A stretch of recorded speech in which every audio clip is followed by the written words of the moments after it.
Nuestra primera sesión. Muy buenas noches, estimados y estimadas participantes. Bienvenidos a una sesión más en el Instituto Nacional de Capacitación Integral del Perú. Esta es nuestra primera sesión de nuestro diplomado especializado en Derecho de Familia, en este caso, que va a estar siendo aperturada por la doctora Rocío Alfaro Larianco. Muy buenas noches, doctora. Podemos comenzar. Muy buenas noches, muchas gracias. Primero quiero agradecer al Instituto Nacional de Capacitación Integral del Perú, INCAIP, por la invitación para poder hablar hoy un poco de lo que es el derecho de familia, específicamente en el tema que abordaremos el día de hoy, está relacionado a lo que son los esponsales y el matrimonio. Bien, nuestra clase del día de hoy va a constar de dos partes. La primera que va a estar relacionada a lo que es el aspecto teórico y la segunda, un aspecto netamente de preguntas, que ustedes tengan dudas, pero siempre recordando que no podemos hacer preguntas de casos concretos, ya que por mi labor no puedo yo emitir opinión respecto a casos particulares o casos que están en trámite. Bien, dicho esto, vamos a iniciar. Tenemos nuestro material del día de hoy. Voy a proceder a compartirlo.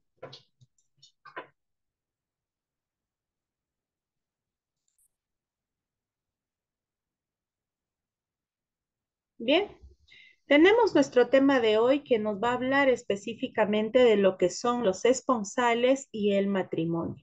Estas instituciones jurídicas están reguladas en nuestro Código Civil y vamos hoy día a analizarlas un poquito para poder adentrarnos en lo que es el derecho de familia. Bien, tenemos como primera parte de nuestra clase el análisis de lo que son los esponsales. Bien, nosotros tenemos que decir aquí que por la naturaleza, por su misma naturaleza, mejor dicho, el ser humano necesita estar relacionado con otras personas o con otro género de su misma especie. ¿Para qué? Para poder así satisfacer sus necesidades espirituales, sentimentales, económicas, sociales, necesidades que son de diversa índole. ¿Para qué? Para un desarrollo personal dentro de una determinada sociedad. Una de las expresiones de esta necesidad es que el ser humano busca la conformación de una familia con el objetivo de dejar una prole dentro de una sociedad. Desde siempre, el varón y la mujer han buscado tener un vínculo. ¿Para qué? Para formar una familia. Y este vínculo va a ser el vínculo previo al matrimonio. Y es aquí donde nace la figura de los esponsales, que coloquialmente nosotros conocemos como el noviazgo. Bien, pero el noviazgo viene a ser algo más formal que el enamoramiento. Nosotros debemos de saber que para que se instituya la relación entre un varón y una mujer, primero iniciamos con el enamoramiento, luego tenemos algo un poco más formal que es el noviazgo para finalmente concluir en lo que es el matrimonio. Entonces, nosotros debemos de saber que estos esponsales van a nacer a raíz de la necesidad del hombre de querer generar una familia. En el Perú, los esponsales siempre han sido regulados. Es más, han nacido en el Código Civil del año 1852 y también en el de 1936. Tenemos el Código Civil vigente que data de 1984. En el año 1936, el Código Civil reguló en forma detallada lo que era la figura de la promesa del matrimonio, siempre que ésta conste de manera indubitable o pueda ser acreditada de manera indubitable. Incluso era válido si se la celebraban menores de edad, siempre que cuente con el consentimiento de los padres. Estos esponsales no producían obligación de contraer el matrimonio ni de ajustarse a lo estipulado para el caso del cumplimiento de los mismos. Para adentrarnos netamente en lo que dice nuestro Código Civil, debemos de ir o de conducirnos al artículo 239 del Código Civil vigente que data de 1984, que nos señala que la promesa recíproca del matrimonio no genera obligación legal de contraerlo. ni de ajustarse a lo estipulado para el caso de incumplimiento de la misma. ¿Qué quiere decir esto? Que el artículo 239 nos señala que el hecho de generar una promesa de matrimonio o de otra denominación llamado los esponsales, el hecho de celebrar unos esponsales no nos obliga a contraer el matrimonio. ¿Bien? Ni nos ajusta a lo estipulado para el incumplimiento de la misma.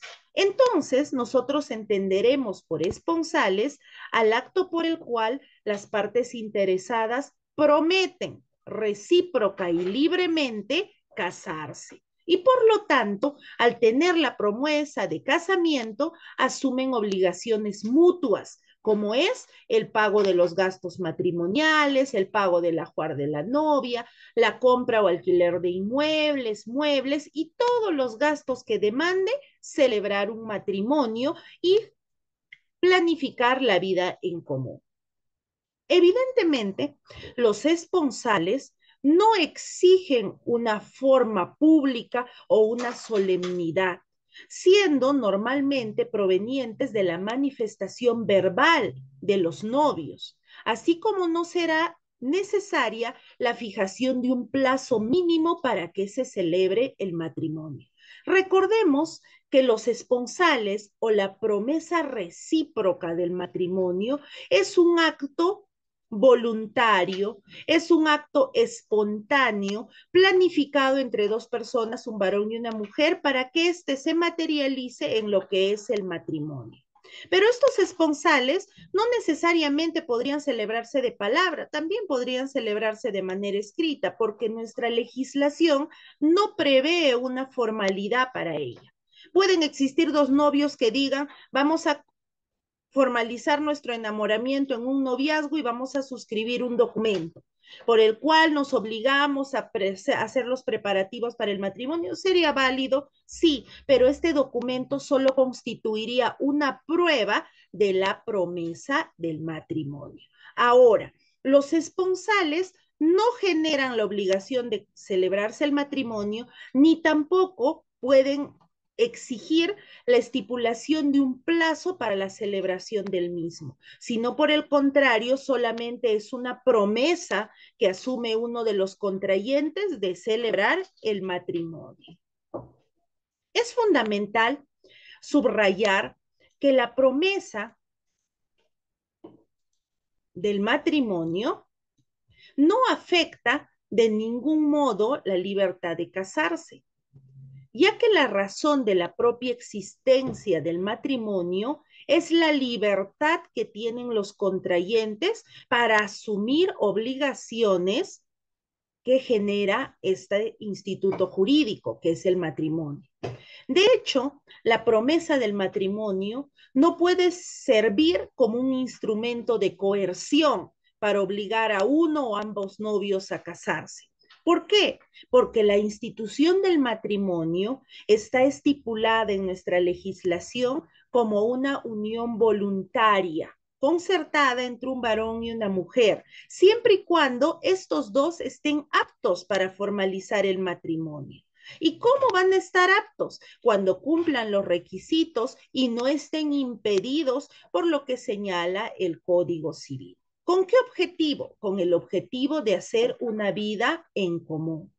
En ese sentido, la voluntariedad de las personas que van a contraer el matrimonio, de los que celebran los esponsales, los novios, van a ser un elemento importante del matrimonio, pero no lo es todo. ¿Por qué? Porque esta voluntad de querer contraer matrimonio, de hacer la promesa de casarse, va a tener que materializarse con una palabra y una firma. ¿Por qué? Porque el matrimonio, de acuerdo a nuestra legislación, se celebra en acto público, en el cual se leen los deberes y obligaciones de los cónyuges, que vamos a estudiar más adelante, y los novios deben de señalar si aceptan o no. Esa es la palabra. Y la firma es la materialización de la respuesta en el acta de matrimonio. Entonces, querer forzar un matrimonio o generar una coerción porque hubo una promesa estaría atentando la libertad y dignidad de la persona para poder celebrar un acto jurídico de manera voluntaria. Ahora bien, tenemos cuáles serán los efectos de la ruptura de la promesa matrimonial. ¿Dónde está regulado? En nuestro Código Civil, específicamente en el artículo 240, que señala taxativamente lo siguiente. La promesa de matrimonio se formaliza indubitablemente entre personas legalmente aptas para casarse. ¿Qué quiere decir? Que la promesa la puede hacer únicamente una persona que no tenga impedimento para celebrar el matrimonio. Y se deja de cumplir por culpa exclusiva de uno de los promitentes, ocasionando con ello daños y perjuicios al otro o a terceros. Y aquel que incumpla está obligado a indemnizarlos.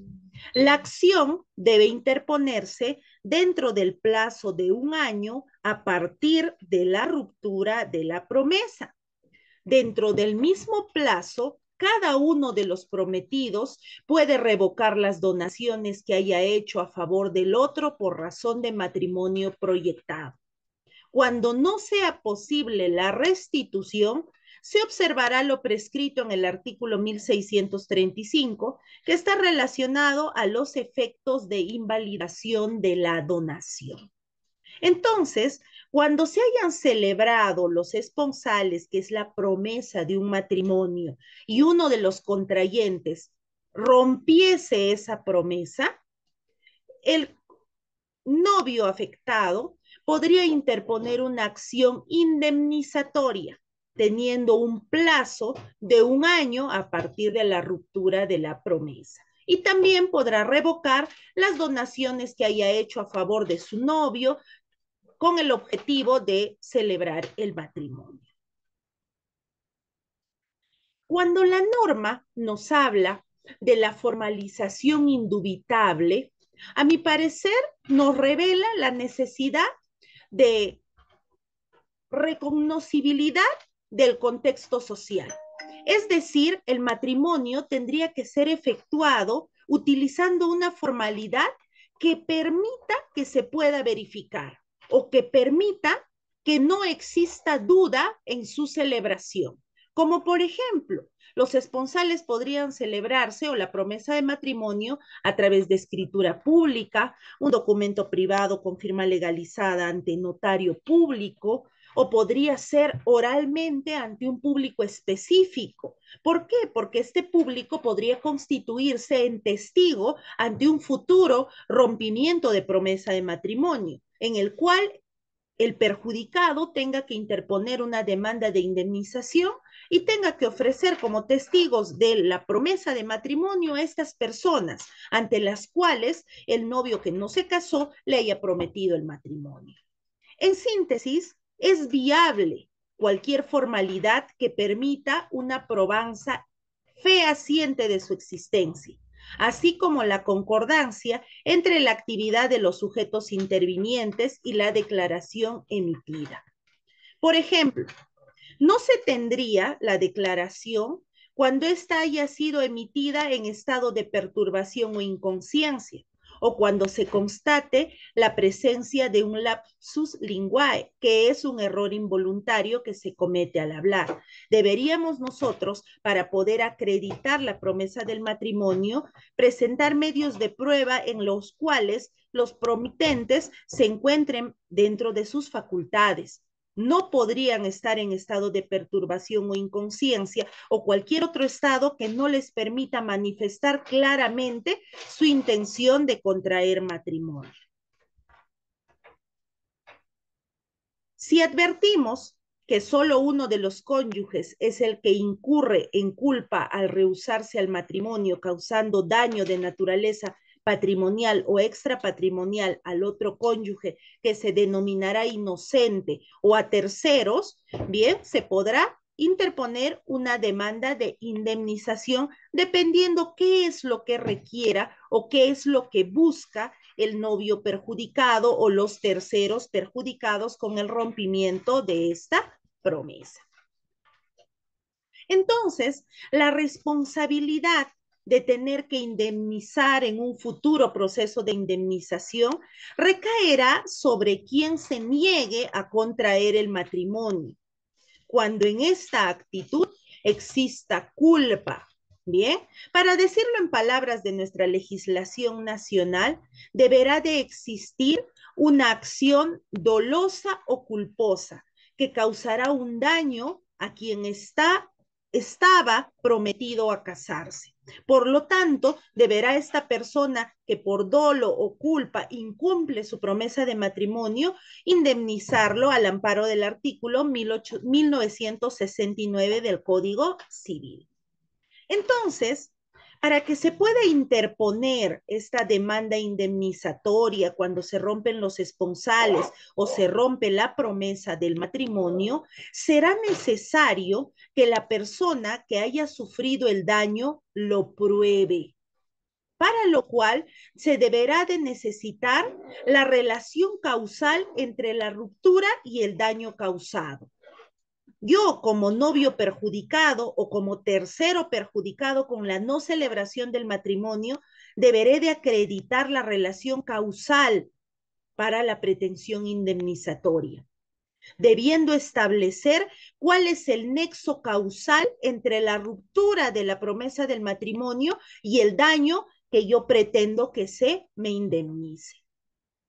Para citarlo como un ejemplo, el trauma de la novia abandonada en el altar o de un novio frente a una respuesta negativa en una ceremonia pública del matrimonio da paso al campo de la responsabilidad subjetiva. Por tanto, será imprescindible probar el dolo o culpa de quien se negó a contraer las nupcias y tendrá que indemnizársele por los daños patrimoniales que vendrían a ser, en cuestiones objetivas, los gastos incurridos con ocasión de la promesa del matrimonio o de la celebración del matrimonio en sí. Y en un aspecto subjetivo podríamos hablar al daño moral que se le puede hacer a uno de los novios al no haberse celebrado el matrimonio o al estar frente al altar haber recibido la respuesta negativa.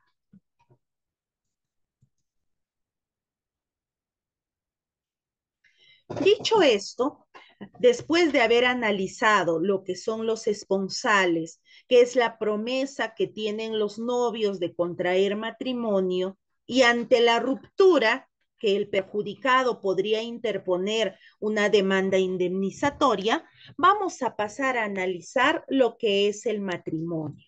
¿Y por qué está relacionado el matrimonio con lo que son los esponsales? Porque los esponsales son la situación anterior al matrimonio.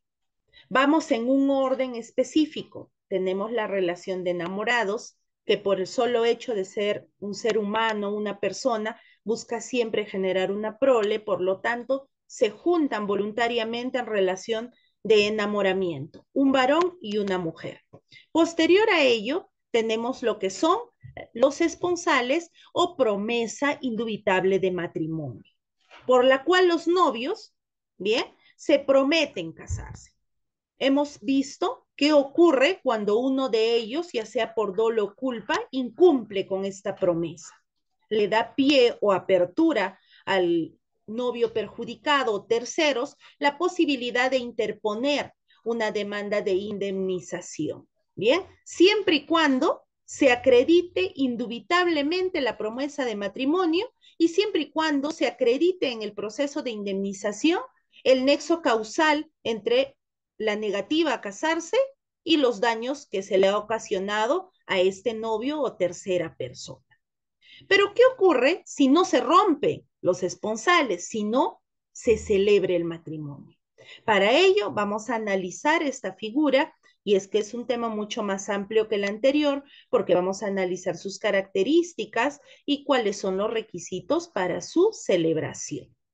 Entonces, nosotros vamos a entender por matrimonio que el matrimonio tiene su antecedente en el artículo 29,1 de la Constitución de Italia. ¿Por qué? Porque la Constitución de Italia o el ordenamiento jurídico italiano ha sentado las bases de la familia legítima con la institución del matrimonio. Bien, el término matrimonio va a tener diversos significados.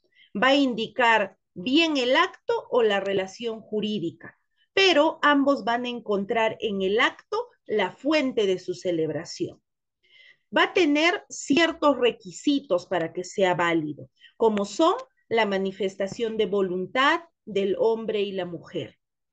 Y que esta institución, al celebrarse y protocolizarse en un acto jurídico, va a ser productora de efectos jurídicos personales y patrimoniales. Entonces, el matrimonio va a generar obligaciones y efectos jurídicos entre los cónyuges. Entonces,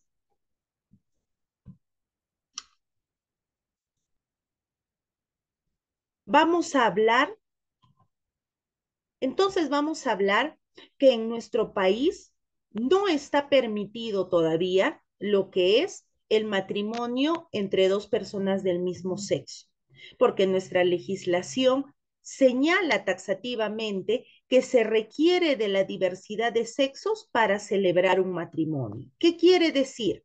Que nuestra legislación señala que deberán de juntarse un varón y una mujer para celebrar este acto jurídico. Y este acto jurídico va a desencadenar derechos y obligaciones para los contrayentes del matrimonio. Entonces el matrimonio va a ser un acto productor de efectos jurídicos personales y patrimoniales. Ahora bien, es importante resaltar que el acto jurídico es la manifestación de voluntad que va a generar efectos jurídicos concertados entre las partes. Ya lo sabemos. Pero el matrimonio va a ser un acto jurídico solemne que no va a permitir que los contrayentes regulen su relación jurídica. ¿Qué quiere decir esto? Lo explico con un ejemplo. Un acto jurídico común permite que dos personas que lo celebran estipulen las cláusulas del cumplimiento de un acuerdo. Por ejemplo, una compra-venta. Tenemos en la cláusula la descripción del inmueble, la forma de pago, incluso cláusulas adicionales que las partes pueden convenir. Ese es un acto jurídico, ¿no es verdad? Donde las partes manifiestan su voluntad. Pero frente a ello tenemos al matrimonio, que también es un acto jurídico. ¿Por qué? Porque va a reflejar la manifestación de voluntad de los contrayentes.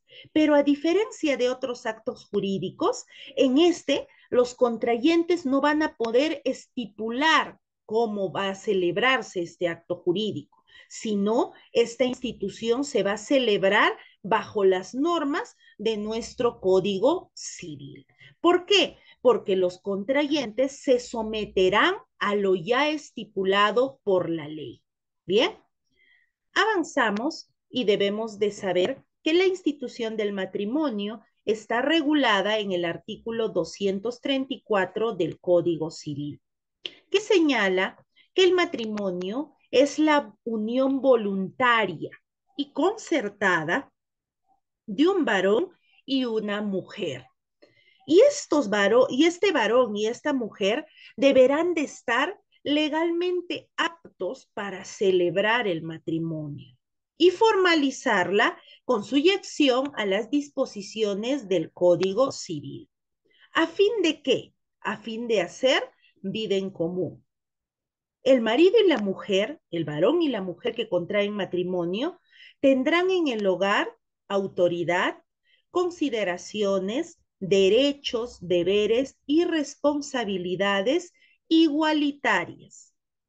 Para la doctrina nacional, esta institución del matrimonio proporciona profundas reflexiones, ya sean históricas, políticas, sociológicas, ya que no existe una uniformidad en los conceptos doctrinales, debido a que el instituto del matrimonio puede ser y ha sido mutable en el tiempo y se va adaptando a los cambios que en el ámbito social se den con el paso del tiempo. Y es así que en diversos países ya se acepta el matrimonio entre dos personas del mismo género, pero en nuestro país todavía estamos manteniendo la posición de que tiene que ser celebrado entre un varón y una mujer. Por ello se dice que el matrimonio será una institución jurídica mutable, que tendrá que adaptarse a los cambios sociales de determinada sociedad. Ahora bien, si nosotros hablamos de nociones positivas, bien, del matrimonio, debemos de saber los siguientes aspectos. Primero, que debe existir una libertad de voluntad del consentimiento matrimonial. Esto quiere decir que debe existir una manifestación de voluntad innata, espontánea de los contrayentes para poder celebrar el matrimonio. Luego tenemos que el matrimonio deberá guardar las formalidades ordenadas por la ley. Y esto es así porque de incumplirse una formalidad, el matrimonio podría ser pasible de nulidad, porque existe una formalidad establecida en el Código Civil. De igual manera, tenemos que el matrimonio es monogámico, porque nuestra legislación no permite que una persona casada pueda volver a contraer matrimonio. ¿Qué quiere decir en palabras simples? Los ciudadanos peruanos se pueden casar una sola vez. No pueden casarse dos, tres veces, mientras subsista un vínculo matrimonial. Luego, el matrimonio es heterosexual, porque nuestra legislación habla de un varón y una mujer para celebrar. Luego, el fin del matrimonio civil va a ser hacer la vida en común. Y finalmente, tenemos que el matrimonio genera igualdad de derechos y obligaciones entre el marido y la mujer. Y esta igualdad de derechos y obligaciones se va a ver reflejada en qué? En los siguientes aspectos. Primero, en la autoridad del hogar, porque ambos contrayentes o ambos cónyuges van a gobernar su hogar con las mismas prerrogativas y facultades. Ahora, hablamos de consideraciones. Estas consideraciones están referidas a los reconocimientos sociales para ambos. Y acá podemos nosotros señalar como ejemplo que años atrás, cuando la situación social era diferente y no se habían reconocido muchos derechos de las mujeres, cuando se celebraban los matrimonios, ¿quién representaba el matrimonio? Solo el varón. La mujer no tenía derecho a opinar ni a ser reconocida socialmente. Pero eso ha cambiado con el transcurso del tiempo, porque las sociedades van evolucionando y van cambiando, nuestra legislación ha cambiado, se le ha dado el mismo valor a la mujer, ahora estamos dentro de una cultura de la equidad de género y por lo tanto se le da idéntico reconocimiento social a ambos, sea al varón o a la mujer. Luego tenemos la igualdad de deberes y derechos dentro del matrimonio, lo que busca un estatuto jurídico igualitario para el gobierno del hogar. Y finalmente está referido a la igualdad de responsabilidades que tenga que asumir el cónyuge varón y la cónyuge mujer dentro del desarrollo de su matrimonio y dentro del gobierno de su hogar. Dicho esto, vamos a pasar a adentrarnos en lo que son los elementos del matrimonio.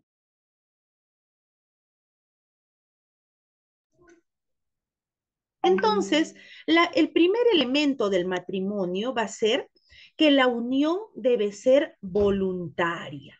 Bien, esto implica que dos personas que hayan decidido por ellas mismas unirse para hacer vida en común, no existiendo ninguna clase de coacción entre ellas o por parte de terceros, puedan unir sus vidas en matrimonio civil. Esta unión obedecerá a sus voluntades individuales, libres de presión y vicios que puedan influenciar en esta trascendental decisión, tanto para ellos como para la sociedad. Recordemos que nuestra Carta Magna señala que la comunidad y el Estado protegen a la familia y como tal protegen al matrimonio.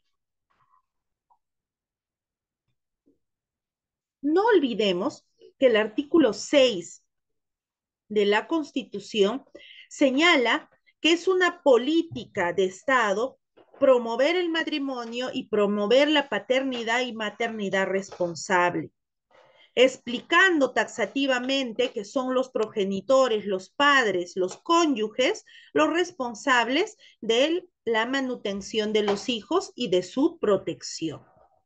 No olvidemos también que el matrimonio constituye el arquetipo de acto jurídico solemne, ya que será un acto jurídico de voluntad de los novios para producir efectos jurídicos. Y será solemne, ¿por qué? Porque estos novios son conscientes de la seriedad de los compromisos asumidos, ¿bien? Y tendrán que someterse al formalismo establecido en el Código Civil. Y al incumplirse cualquiera de los formalismos, se te podría invalidar el matrimonio.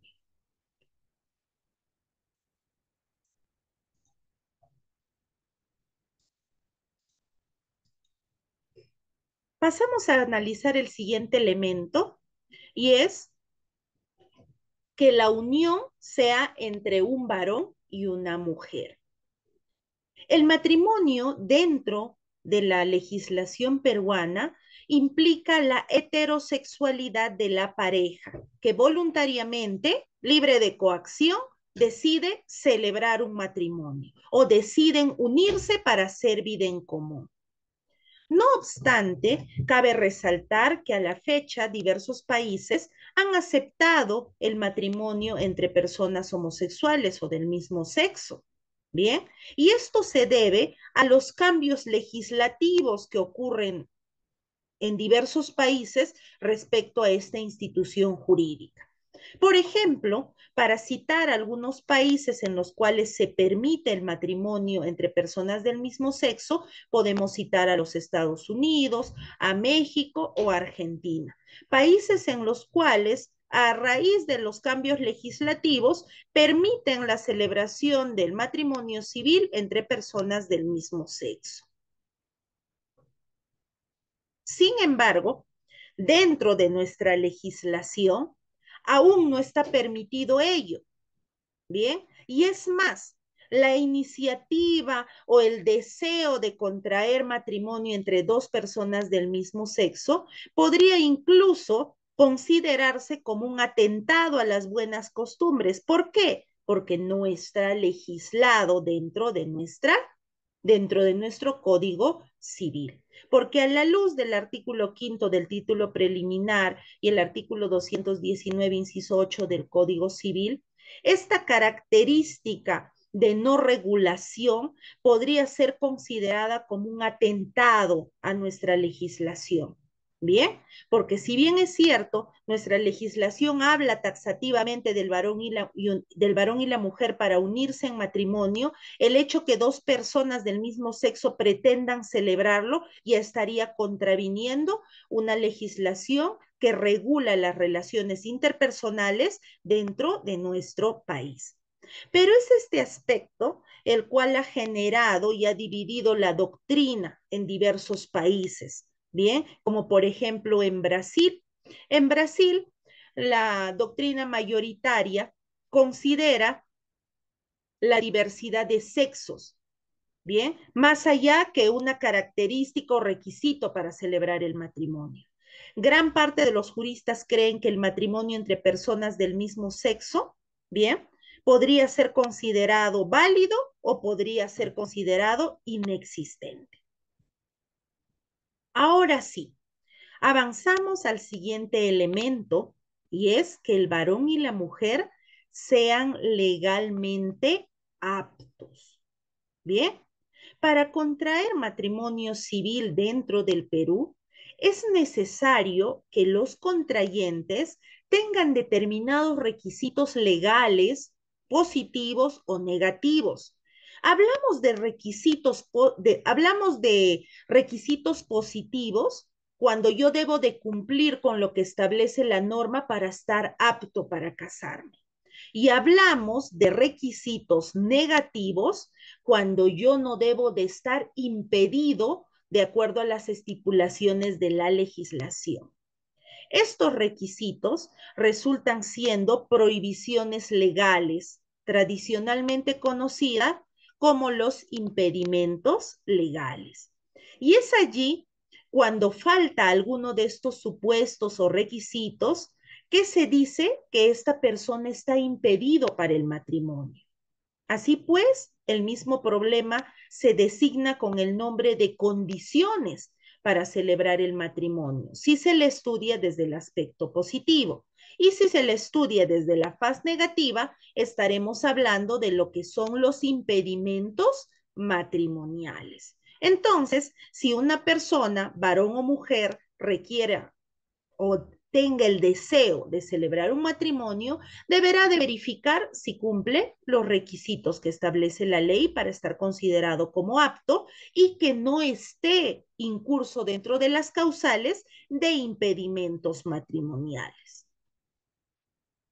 Esta teoría de los impedimentos ha sido recogida por nuestra legislación. Por ello es que nuestro Código Civil tiene una fase positiva de requisitos y una fase negativa de impedimentos. Y los tenemos desarrollado en los artículos 241, que nos habla de quienes no pueden contraer el matrimonio, ¿bien? Y luego tenemos el artículo 242, que también nos habla de quienes no pueden contraer matrimonio entre sí. Entonces, estos impedimentos, en algunos casos, obstan en forma perpetua, es decir, que nunca va a cambiar su condición. Y en otros estamos hablando de formas o impedimentos temporales, que con el paso del tiempo puede cambiar la situación.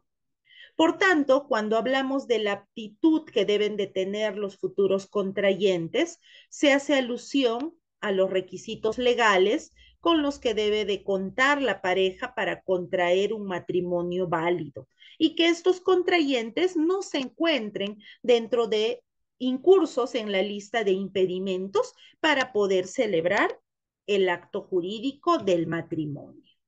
Bien, y dicho esto, vamos a analizar lo que dice el artículo 241. Bien, el artículo 241 del Código Civil nos habla de lo que son los impedimentos absolutos para celebrar el matrimonio. Nos dice que no podrán celebrar matrimonio, primero, las personas menores de 18 años de edad. A la fecha, ningún menor de edad puede celebrar matrimonio. Eso ha sido una última modificatoria que ha tenido nuestro Código Civil, porque hace algún tiempo, antes de la modificatoria, un menor de edad sí podía contraer matrimonio siempre y cuando tenga la autorización de sus progenitores o incluso la autorización de un juez. A la fecha esto ha cambiado y ningún menor de edad puede contraer matrimonio. Asimismo, ¿quién no puede contraer matrimonio? Las personas con capacidad de ejercicio restringida, contemplada en los artículos 44, numeral 9, en tanto no exista una manifestación de voluntad expresa o tácita sobre la materia. Acá hablamos de las personas con capacidad de ejercicio restringida, salvo esta persona con capacidad de ejercicio restrictiva pueda manifestar su voluntad de contraer matrimonio de forma expresa o tácita. Y finalmente tenemos que quien no puede celebrar matrimonio es una persona casada. ¿Esto en virtud a qué?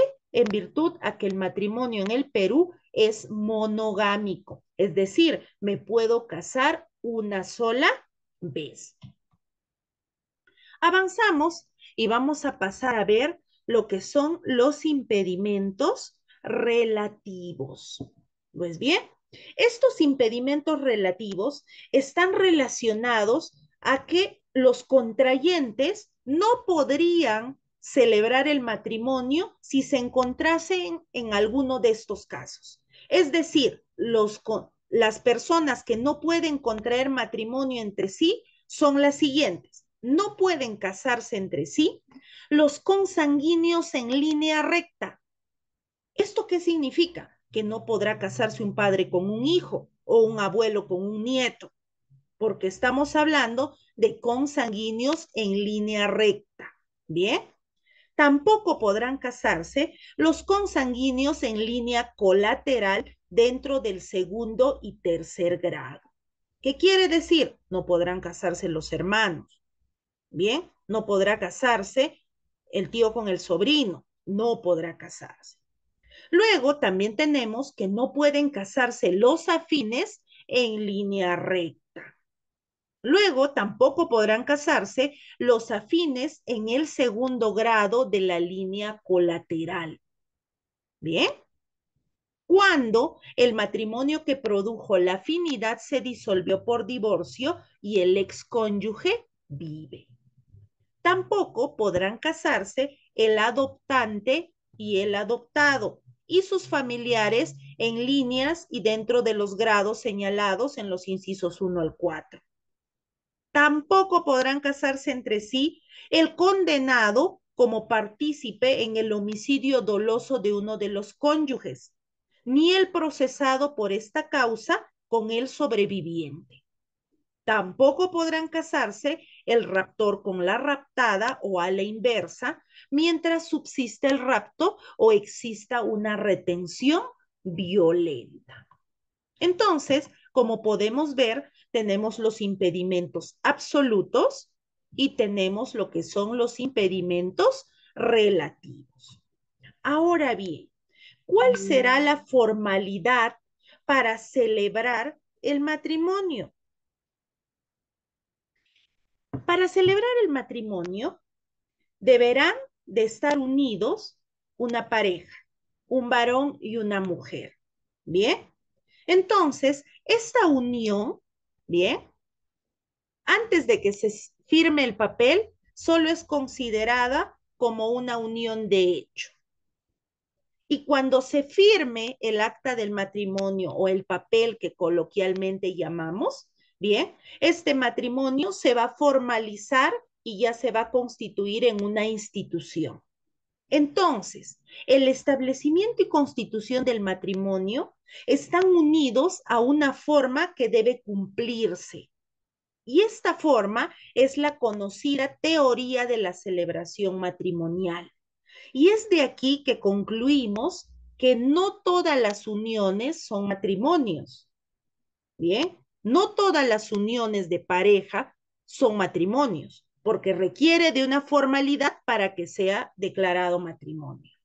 Mientras que todos los matrimonios implican necesariamente una unión, porque todo aquel que celebra un matrimonio significa que va a hacer vida en común con su cónyuge, porque ese es el fin del matrimonio. Y es así que para la formalidad del acto del matrimonio nos vamos a regir al capítulo tercero, título 1, al capítulo tercero, título 1, sección 2 del Código Civil.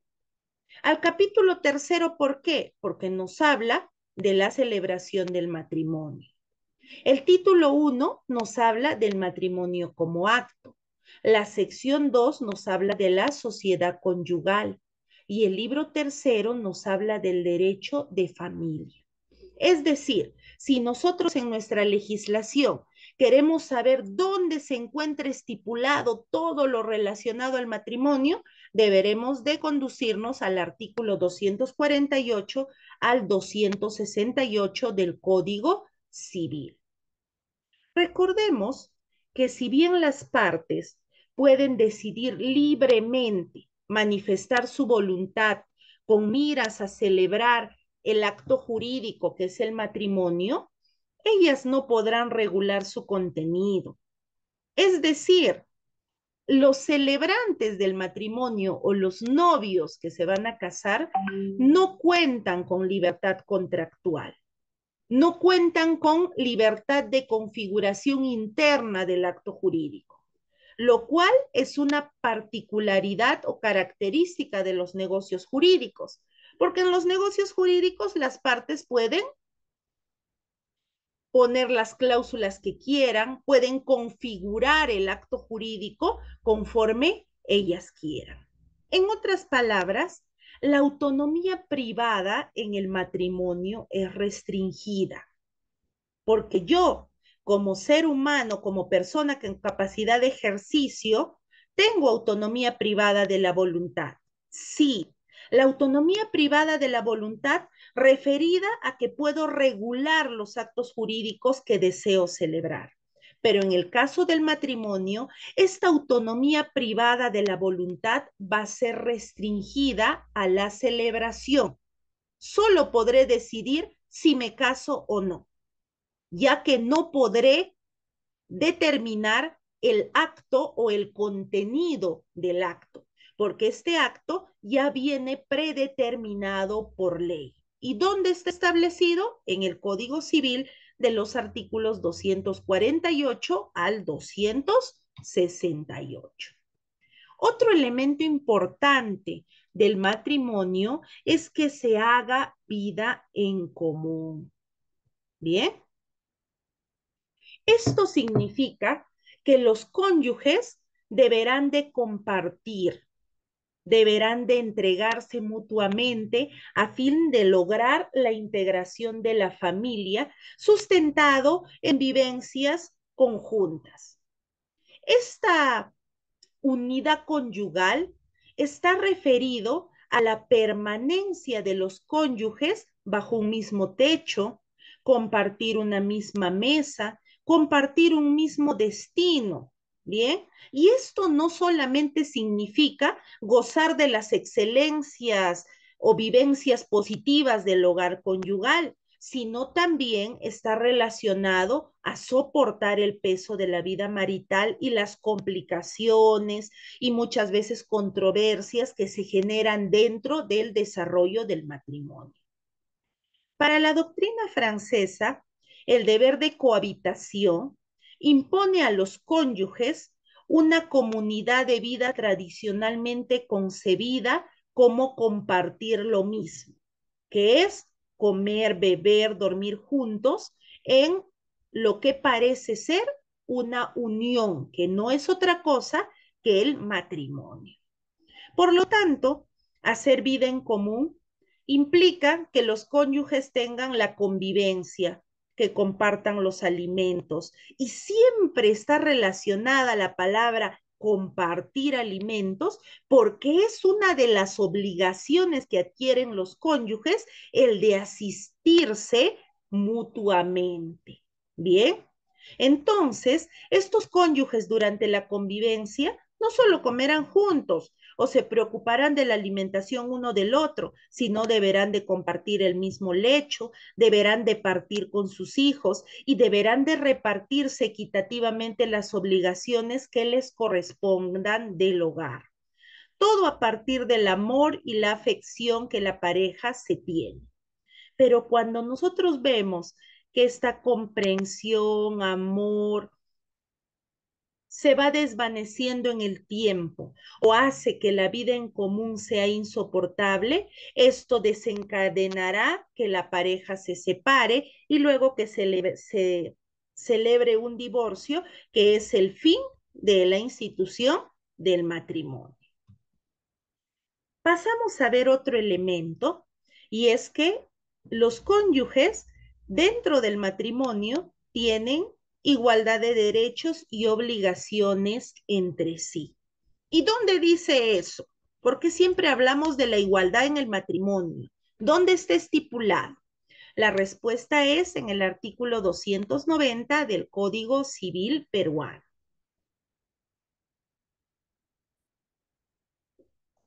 Ambos cónyuges tienen el deber y el derecho de participar en el gobierno del hogar. Y ambos tienen el deber de cooperar al mejor desenvolvimiento del mismo. A ambos le competirá fijar o mudar su domicilio conyugal. Ambos serán competentes en decidir las cuestiones referentes a la economía de su hogar. Es decir, ambos tienen igualdad de deberes y derechos y participación en las decisiones del hogar. ¿Y qué artículo secunda esta posición? Recordemos que todo ciudadano peruano, al amparo del artículo 2 de la Constitución Política de 1993, tiene derecho a la igualdad ante la ley. Tiene derecho a no ser discriminado por ningún motivo, ni por su origen, ni por su raza, ni por su sexo, idioma, religión, opinión, condición económica o de cualquier otra índole. Entonces, el artículo 2 de la Constitución le da a todos los ciudadanos peruanos el derecho de igualdad ante la ley, el derecho de que todos somos iguales. Entonces, estos dos novios que pasan a ser los contrayentes, luego los cónyuges, antes de la celebración del matrimonio, ya son iguales ante la ley. Y al celebrar el matrimonio, esta condición de igualdad ante la ley no cambia, sino ya viene secundada por lo que estipula el artículo 290, que le da a ambos, entre esta igualdad, la responsabilidad, los deberes y derechos que genera la institución del matrimonio para que ellos sigan en igualdad. ¿Pero para qué? Para gobernar su hogar, para cooperar en su hogar y para encargarse de todo lo relacionado a los hijos y a la economía y conducción de su matrimonio. Avanzamos y debemos de saber cuáles son las formalidades que establece nuestra legislación para poder celebrar el matrimonio. Primero deberemos de analizar lo que dice el artículo 248 del Código Civil, que está referido a las diligencias para el matrimonio civil.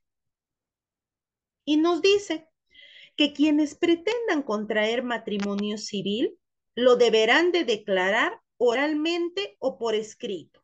Es lo primero. ¿Debo yo manifestar mi voluntad de querer casarme de manera oral o por escrito? ¿Ante quiénes? Ante el alcalde provincial o distrital del domicilio de cualquiera de los contrayentes.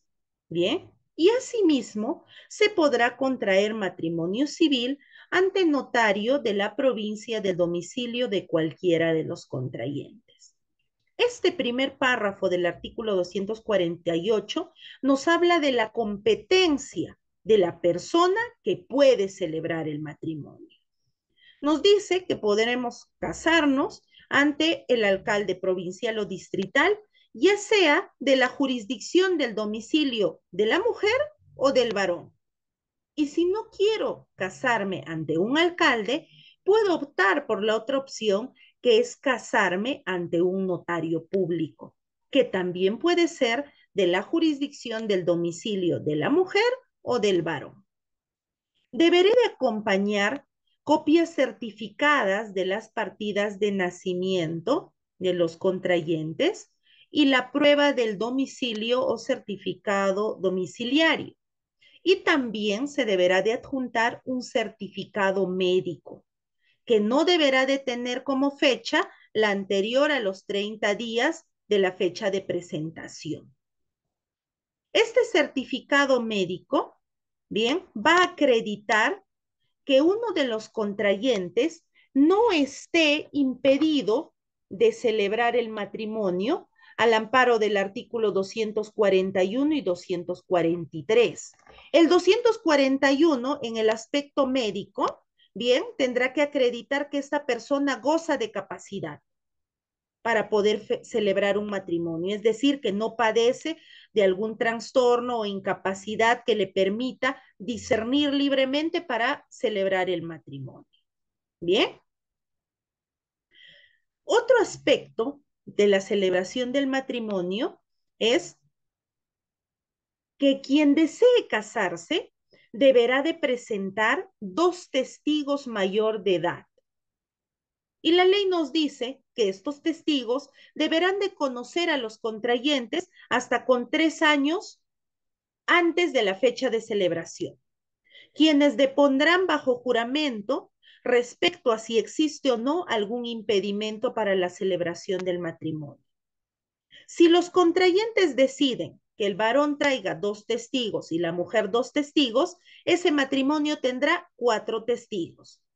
Pero si los contrayentes deciden que los testigos sean solo dos, pueden ser 2 testigos tanto del varón como de la mujer. Entonces solamente ese matrimonio tiene 2 testigos. Cuando la declaración del matrimonio sea de forma oral, que es cuando en una ceremonia pública se les pregunta si acepta contraer el matrimonio, se extenderá un acta que será firmada por el alcalde o el notario. Bien, los pretendientes firmarán y también firmarán los testigos. Y este documento deberá de ser remitido al registro público, al registro civil, mejor dicho, ¿para qué? Para que pueda inscribirse como matrimonio. Ahora, ¿qué ocurre cuando existe oposición a la celebración del matrimonio? La respuesta está entre los artículos 253 y 256, que nos dice que pueden existir personas que tengan legítimo interés para oponerse a la celebración del matrimonio, cuando los contrayentes estén incursos en algún impedimento. La oposición deberá de formularse por escrito ante alcalde o notario público que haya publicado los avisos matrimoniales.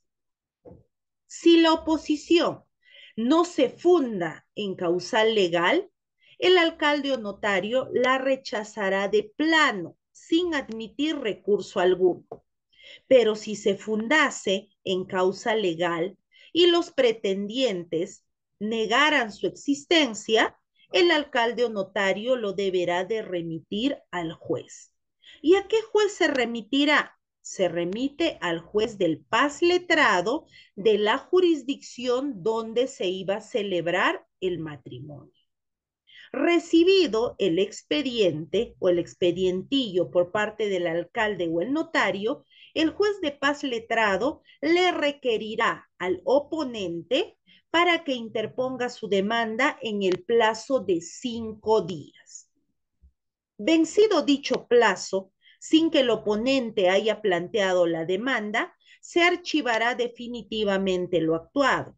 Pero si el oponente plantearía su demanda, lo que corresponde es que se tramite como proceso sumarísimo. Es decir, se le correrá traslado a los contrayentes por el plazo de 5 días para que absuelvan la demanda y posterior se le citará a una audiencia en la cual se actuarán los estadios del proceso y finalmente se emitirá una sentencia. Ahora bien, ¿cómo se hace para poder declarar la capacidad de los pretendientes? ¿Qué ocurre?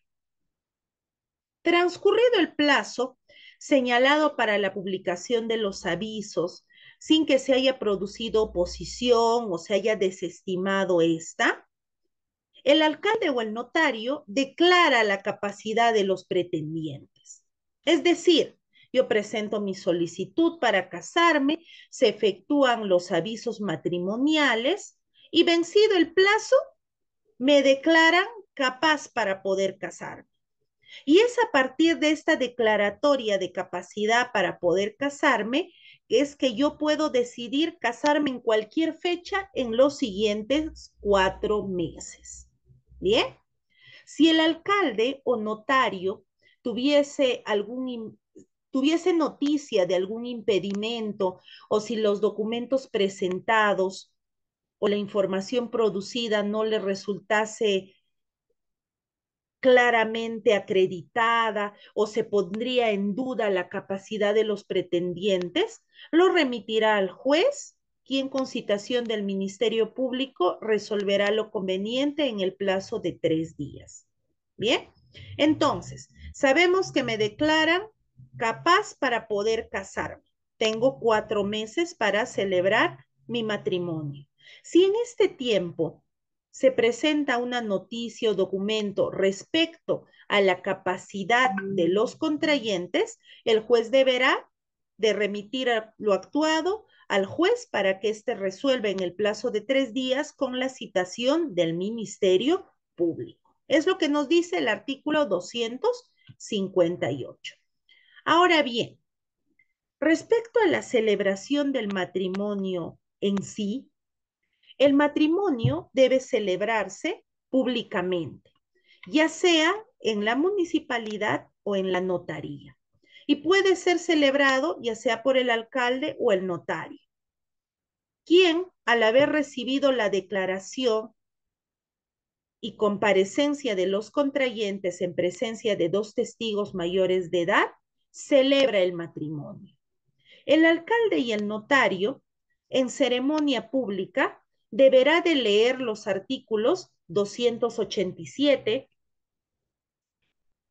288, 289, 290, 418 y 419. Se preguntarán ustedes, ¿y qué artículos son esos? Pues bien, vamos a proceder a dar lectura a ellos.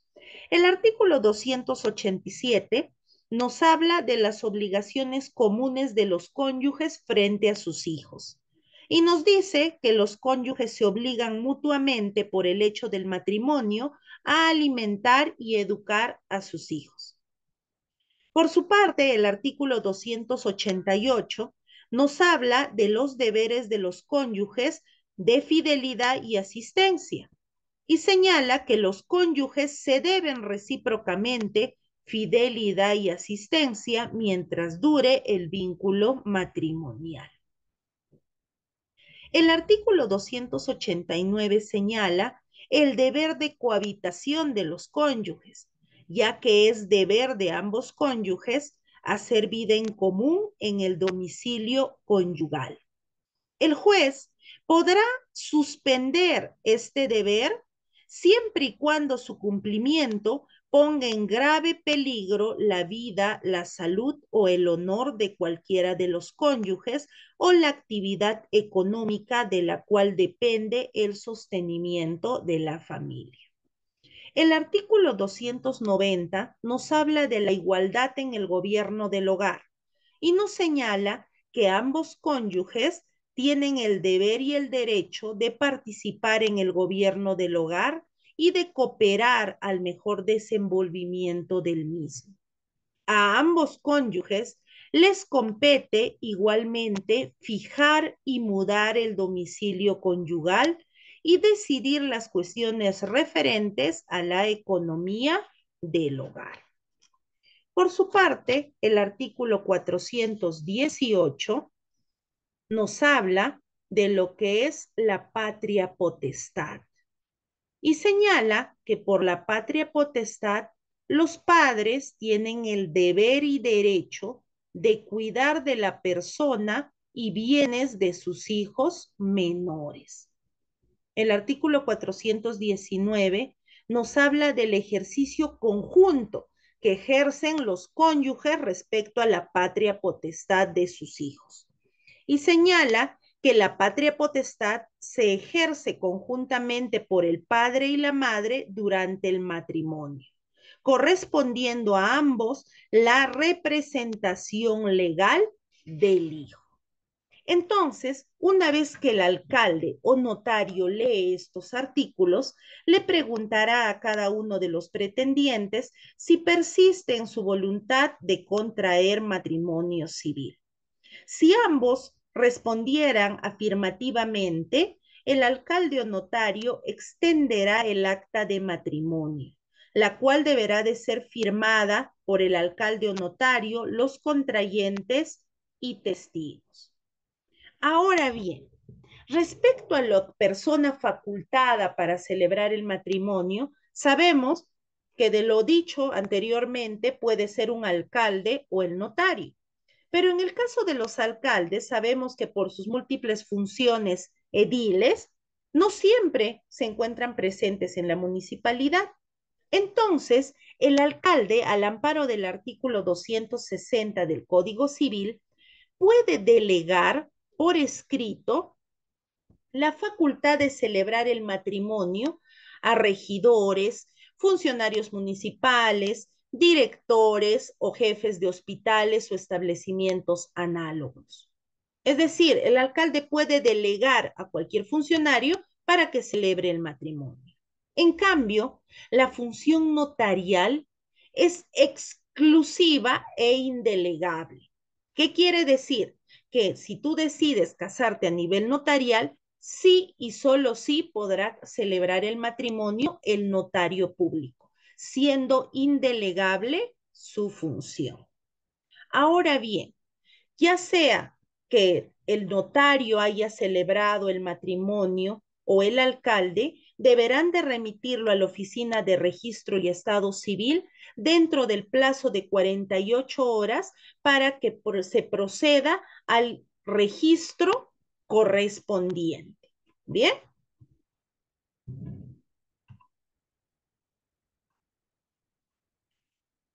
A ver, vamos a ver.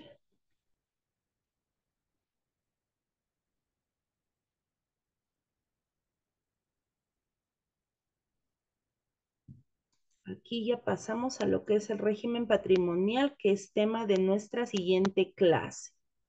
Bien, queridos estudiantes, acá voy a hablarles finalmente de un tema que me parece sumamente importante, que también estaba en el temario de nuestra clase de hoy, que era relacionado a la prueba en el matrimonio. Bien, ¿y cuál será la prueba en el matrimonio? La prueba en el matrimonio es el acta del matrimonio en sí. Pero ¿qué ocurre?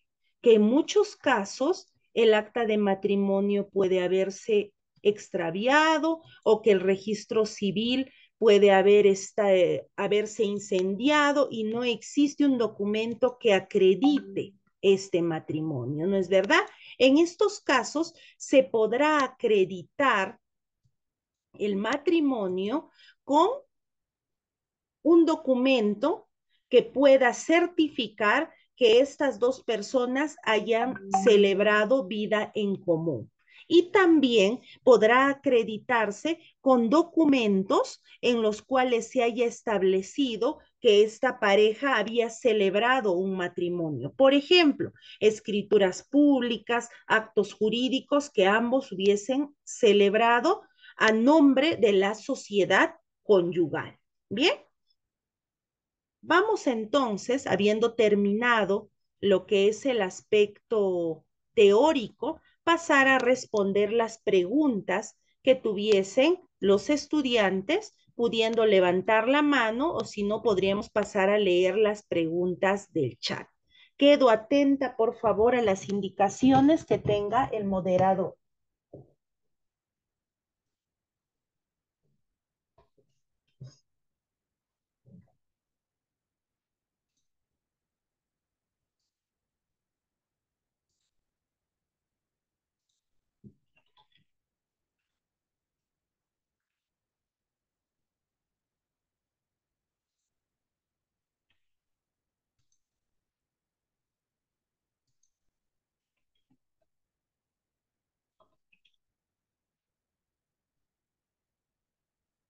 A ver, vamos a leer las preguntas del chat. Bien, aquí no hay todavía preguntas. Entonces pasaría a preguntarle al moderador, por favor, si hubiesen manitas levantadas.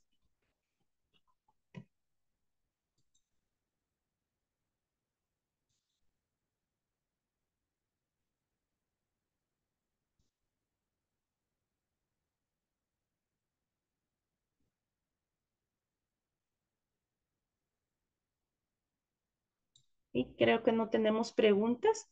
Antes de terminar nuestra clase, voy a hacer referencia a lo que establece el artículo 269 del Código Civil, que está referido a la prueba para poder reclamar los efectos del matrimonio. Bien, el Código Civil, en su artículo 269, nos señala que la prueba para reclamar los efectos civiles del matrimonio debe de hacerse presentando la copia certificada de la partida del registro civil. Bien, la posesión constante del matrimonio, conforme a la partida, subsana cualquier defecto puramente de forma de este. Lo que les decía, que no solamente a través del documento podemos acreditar el matrimonio. Luego el artículo 270 nos señala que existe una prueba supletoria del matrimonio y nos dice que comprobada la falta o pérdida del registro del acta correspondiente, es admisible cualquier otro medio de prueba del matrimonio. Si la prueba del matrimonio resultase de un proceso penal, la inscripción de la sentencia en el registro del Estado civil tiene la misma fuerza probatoria que la partida. Asimismo, la posesión constante del estado de casados de los padres constituye uno de los medios de prueba del matrimonio. Si hubiesen muerto o se hallasen imposibilitados de expresarse o de proporcionar información. Si existiese duda sobre la celebración del matrimonio, se resuelve favorablemente a su preexistencia si los cónyuges viven o hubieran vivido en posesión constante de estado casados. Entonces, como les decía, si hubiese una pérdida del o que deterioro del registro civil y no existiese el acta de la celebración del acto de matrimonio, puede suplirse por otros medios probatorios que acrediten su celebración. Entonces, quedo atenta, por favor, a sus preguntas para poder absolverlas antes de terminar nuestra clase.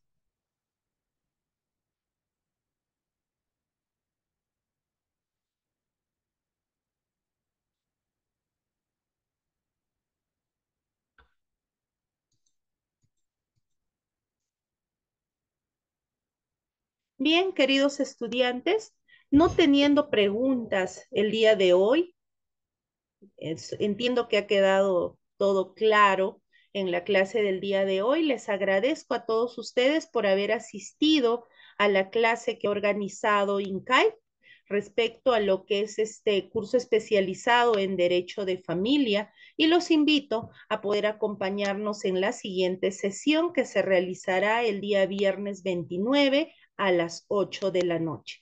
Quedo muy agradecida por su atención. Hasta una siguiente oportunidad. Muy buenas noches.